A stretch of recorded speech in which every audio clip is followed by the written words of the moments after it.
Estimados irmãos espíritas e não espíritas, sejam bem-vindos ao nosso canal. Inscreva-se, compartilhe, avalie.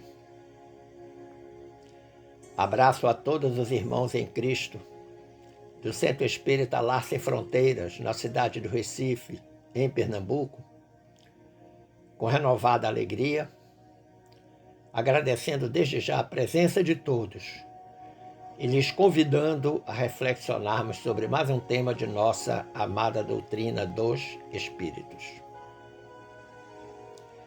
Graças à gentileza da casa em facultar-me a escolha do tema, inclinei-me pelo assunto aspectos pedagógicos das bem-aventuranças.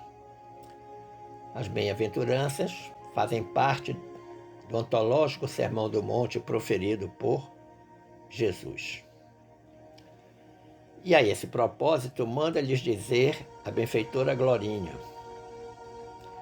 Jesus, o Mestre por excelência, trouxe-nos, com o Sermão do Monte, um código de conduta a ser vivenciado com determinação e coragem. Aproveitemos essa bendita oportunidade. Como de praxe, buscamos uma base evangélica e uma base doutrinária, e a base evangélica encontramos-la em Mateus, capítulo 5, versículos 1 a 12, em que o evangelista nos apresenta as 9 bem-aventuranças proferidas por Jesus. E a base doutrinária vem dos capítulos 5, 7, 8, 9 e 10 do nosso Evangelho segundo o Espiritismo. Qual o objeto das 9 bem-aventuranças de Jesus? Seguindo a ordem que elas são apresentadas, os pobres em espírito, os aflitos, os mansos, os que têm fome e sede de justiça, os misericordiosos, os que têm puro coração, os pacificadores, os que sofrem perseguição por causa da justiça e os injuriados e perseguidos por causa de Jesus.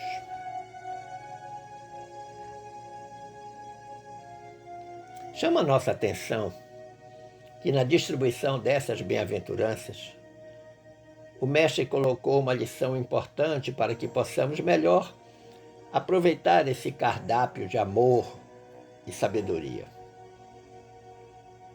Observem que Jesus situou os aflitos entre os pobres em espírito e os mansos.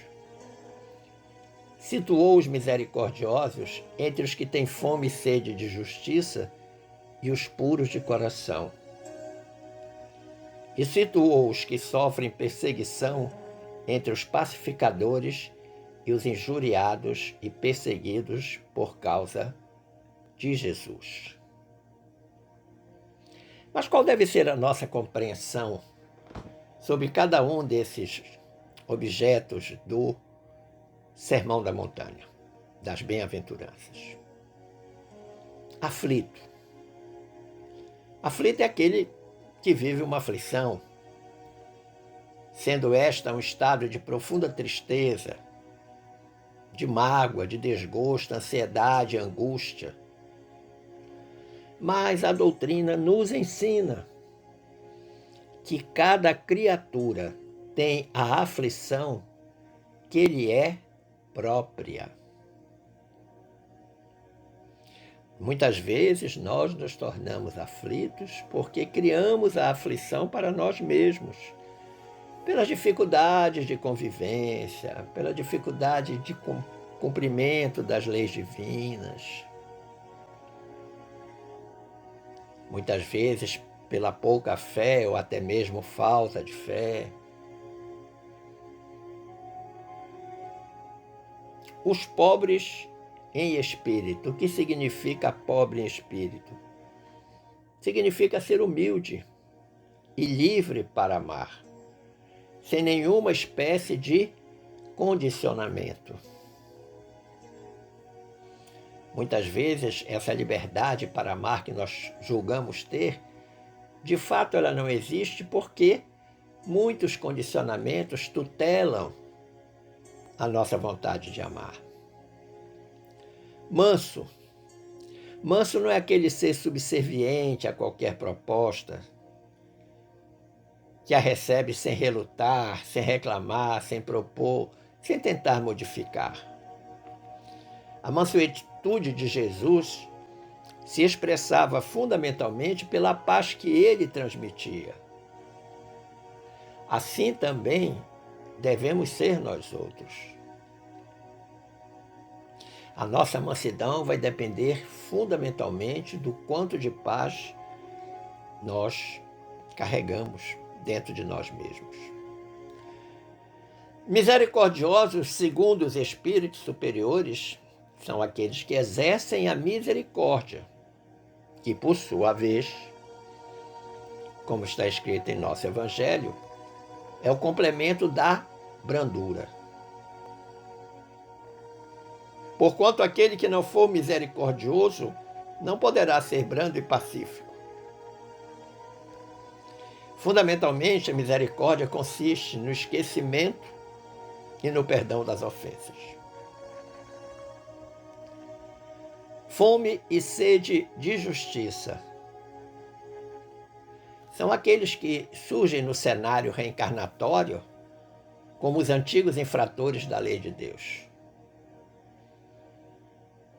Aqueles que foram e estão equivocados nas suas experiências passadas, que renascem oprimidos, cansados, famintos e sedentos da justiça divina, para que eles possam reajustar-se na caminhada evolutiva. Esses são aqueles que têm fome e sede de justiça. E os puros de coração? Sendo o foco das faculdades espirituais e da vida moral, o coração é a sede da sabedoria, da memória, da vontade, das disposições da alma, das paixões e dos sentimentos, dos desejos, da consciência. Isso tudo está relacionado ao coração. No sentido transcendental e religioso, é pelo coração que o homem forma e constitui o reino celestial, ligando-se ao Criador e com todo o universo. E nesse coração faz-se a morada dos nobres sentimentos. Mas entendamos que a pureza do coração é consequência do tempo. Portanto, necessitamos de milhares de reencarnações para atingirmos essa pureza. Mas a cada reencarnação nós temos que dar um passo adiante no sentido de purificarmos o nosso coração. Perseguidos são aqueles que sofrem a ação dos perseguidores. Lembremos que os perseguidores espirituais, que nós chamamos de obsessores, são astutos e inteligentes. Se utilizam de sua capacidade reflexiva para fragilizar os trabalhadores do bem. Eles estudam as limitações desses trabalhadores e incutem em suas mentes pensamentos de perseguição, incrementando seus melindres e disseminando a desconfiança. Por que eles fazem isso? Com o intuito de fragilizar o trabalho no bem e reverter uma luz que ora se acende para o esclarecimento, o equilíbrio, o fortalecimento dos ideais da espiritualidade maior. Os inimigos espirituais fazem isso com todos nós. E os pacificadores? Os pacificadores são aqueles que transmitem e exemplificam a paz onde estiverem. Se o pacífico tem características que se referem a si mesmo, o pacificador age em favor dos outros, age em favor da sociedade, do planeta, de uma forma geral. E quanto aos injuriados e perseguidos? Bem sabemos que as injustiças, as perseguições, as injúrias, a violência ainda continuam sendo exercidas por muitos, devido às dificuldades individuais e coletivas de entendermos e aceitarmos as leis morais. Emmanuel nos ensina que a indulgência é a vitória da vítima e o esquecimento de todo o mal é a resposta do justo. Olha que interessante. Todo aquele que é vitimado precisa ter indulgência para com o seu ofensor. Da mesma forma que aquele que é justo deve esquecer todo o mal que contra ele foi feito. Esquecer e perdoar. Mas, como dissemos anteriormente, o assunto é aspectos pedagógicos das bem-aventuranças. Então vejamos qual o primeiro aspecto pedagógico das bem-aventuranças. Através das bem-aventuranças, Jesus define um estado de tranquilidade, compreensão e serenidade íntima que todos nós, sem exceção, devemos cultivar frente às diferentes situações da vida. Se nós pudéssemos pensar numa lição prática sobre esse primeiro aspecto pedagógico, que é o da tranquilidade, da compreensão e da serenidade íntima, nós podemos recorrer ao item 3 do capítulo 17 do nosso Evangelho segundo o Espiritismo. Porque lá está escrito: o homem de bem que sabe que todas as vicissitudes da vida, todas as dores, todas as decepções são provas ou expiações, e as aceita sem murmurar. Este, seguramente, é aquele que está no estado de tranquilidade, de compreensão e de serenidade íntima, que compõe esse primeiro aspecto pedagógico das bem-aventuranças. Agora, essa trilogia, tranquilidade, compreensão e serenidade íntima, depende do quanto estamos próximos de Deus e nos permitimos receber a ajuda e orientação dos bons espíritos, e especialmente do nosso mentor, do nosso protetor, do nosso anjo de guarda. Quanto que nós nos permitimos ser ajudados por ele? Aliás, como é essa relação que nós mantemos com ele? É uma relação de proximidade, de amizade, de afeto, de confiança. O segundo aspecto pedagógico das bem-aventuranças.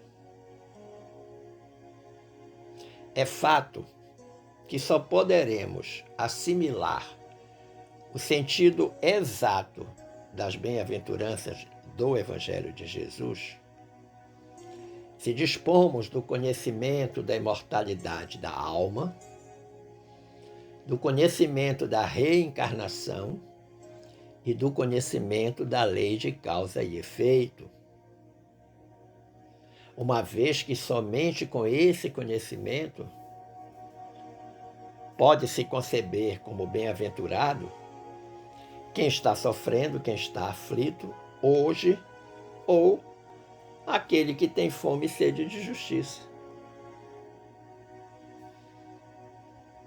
Qual seria a lição prática deste segundo aspecto pedagógico? O conhecimento da imortalidade, da reencarnação, da lei de causa e efeito. Vamos recordar o que disse Jesus segundo o registro do Evangelho de João, capítulo 16, versículo 33. Disse o Mestre: no mundo tereis aflições, mas tende bom ânimo. Eu venci o mundo. Ou seja, eu venci as aflições, as dificuldades, as falsidades. Eu venci a ignorância das pessoas. Ignorância no sentido de ignorar, de desconhecer. Eu venci a grosseria. Eu venci a falta de bom senso. Eu venci a ingratidão. Ninguém mais do que Jesus sofreu ingratidão. Por outro lado, o codificador da nossa doutrina, o insigne Allan Kardec, lá no item 3 do capítulo 5, ele diz algo que tem a ver com este segundo aspecto pedagógico.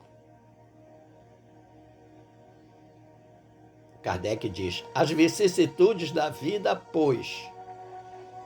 têm, pois, uma causa. E visto que Deus é justo, essa causa há de ser justa. Portanto, nós não temos o direito de dizer que as nossas dificuldades, que os nossos problemas constituem uma injustiça contra nós. Porque, como disse o Kardec, as vicissitudes têm uma causa. Já que Deus é justo, a causa tem que ser justa.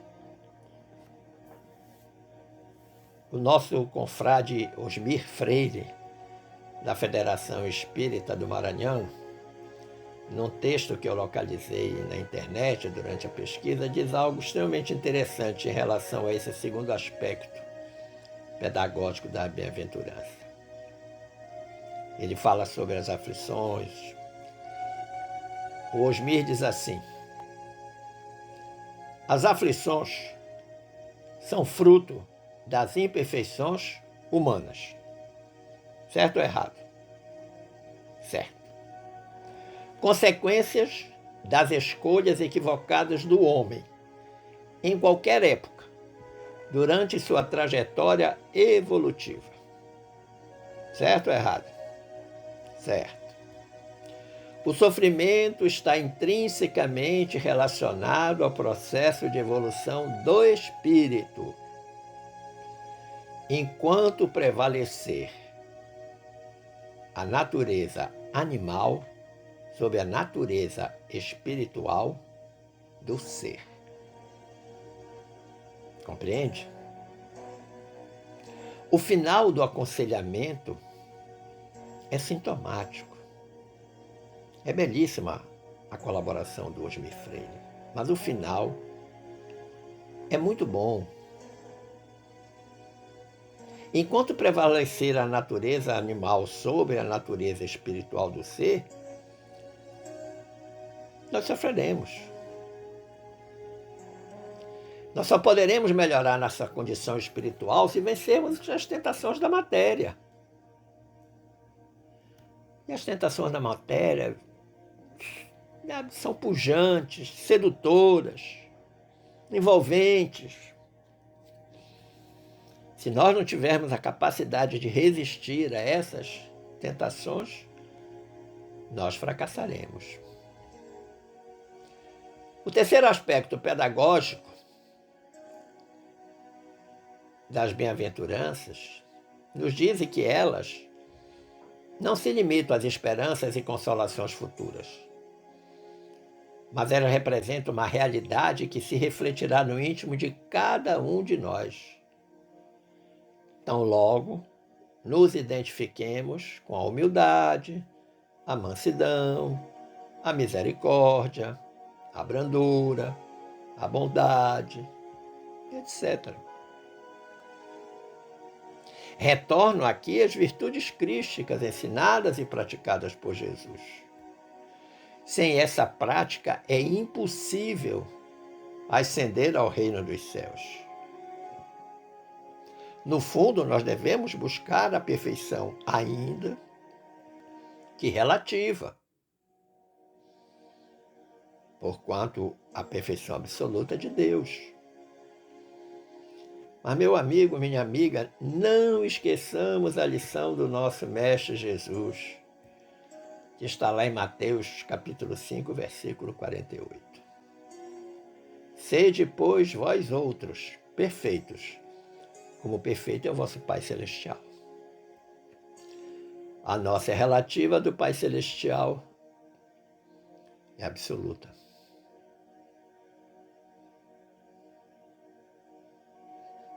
Qual a lição prática desse terceiro aspecto? Eu creio que nós podemos ficar lá com o item 3 do capítulo 17 do nosso Evangelho segundo o Espiritismo. O que diz esse item? O verdadeiro homem de bem é o que cumpre a lei de justiça, de amor e de caridade na sua maior pureza, que é a última das leis morais. Interessante aqui, está escrito o verdadeiro homem de bem. Significa dizer que tem um falso. O dissimulado.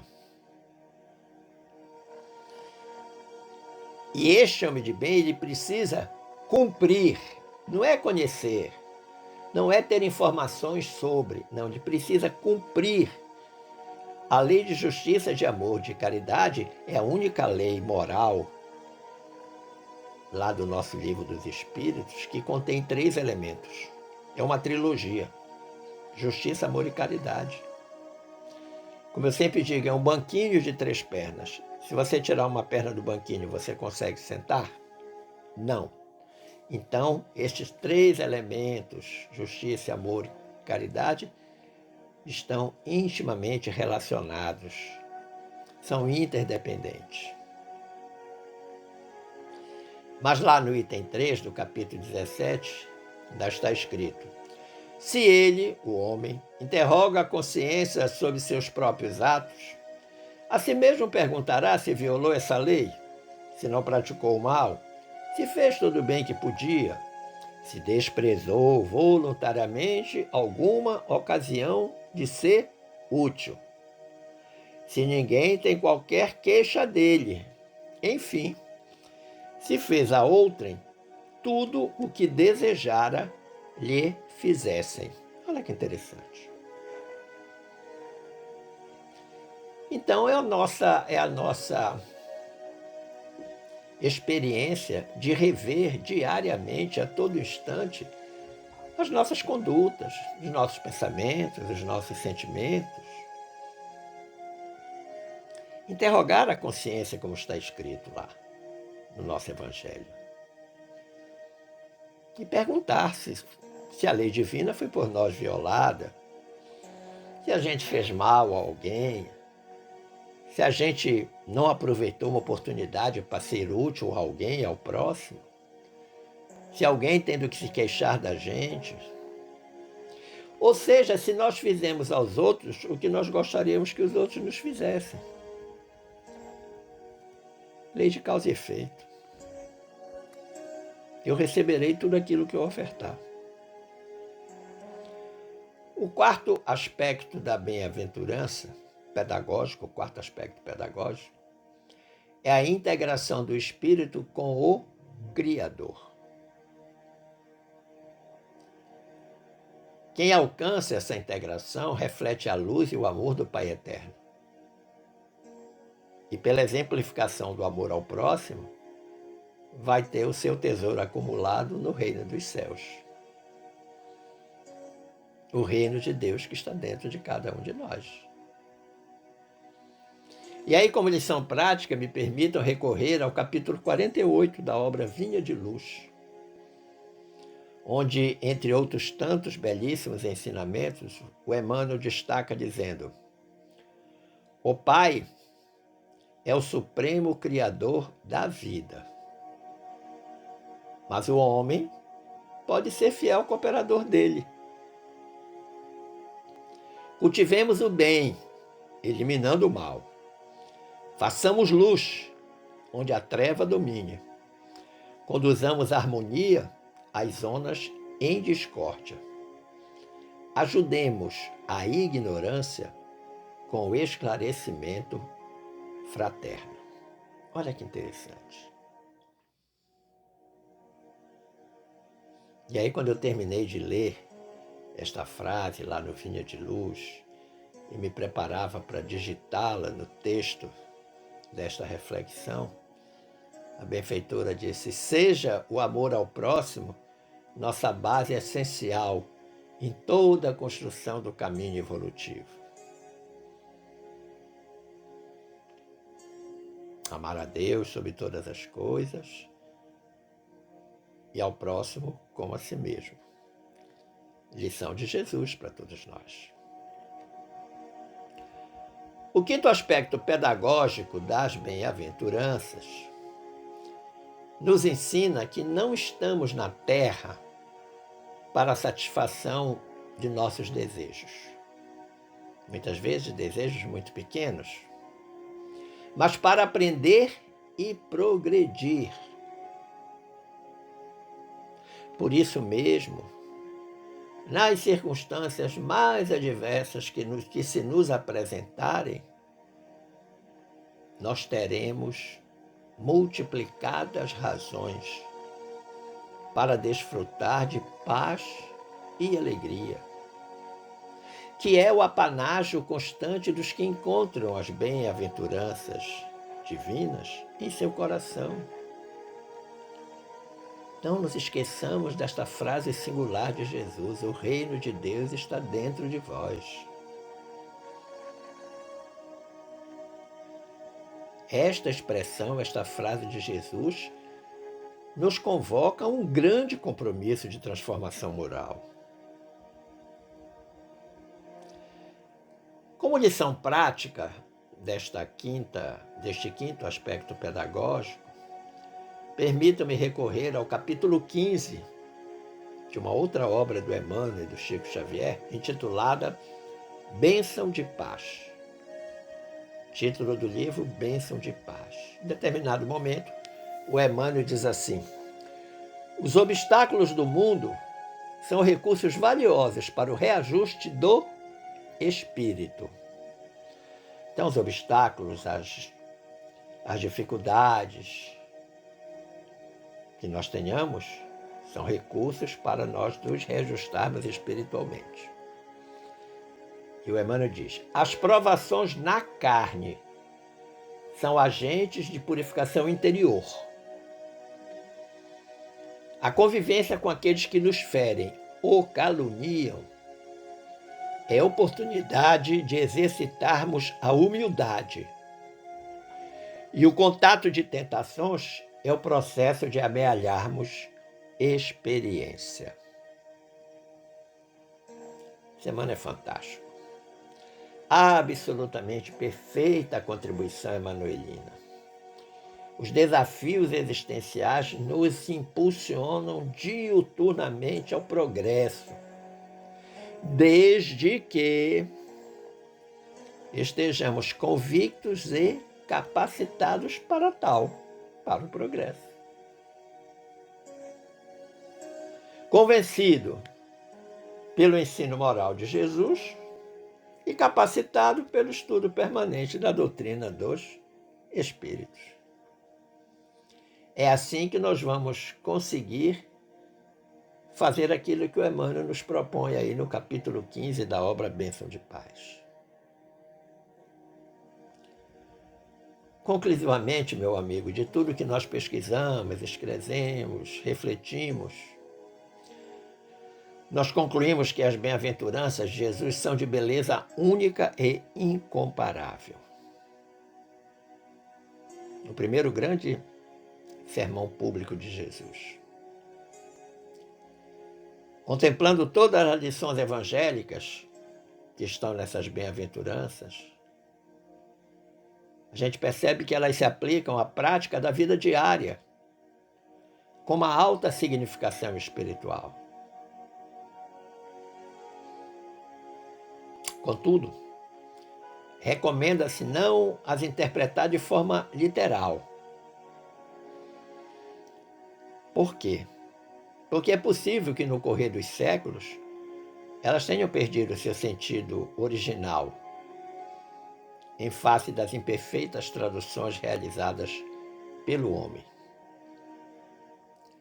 Vez por outra, um pesquisador traz para nós a informação que uma determinado assunto que está presente nas obras do Espiritismo,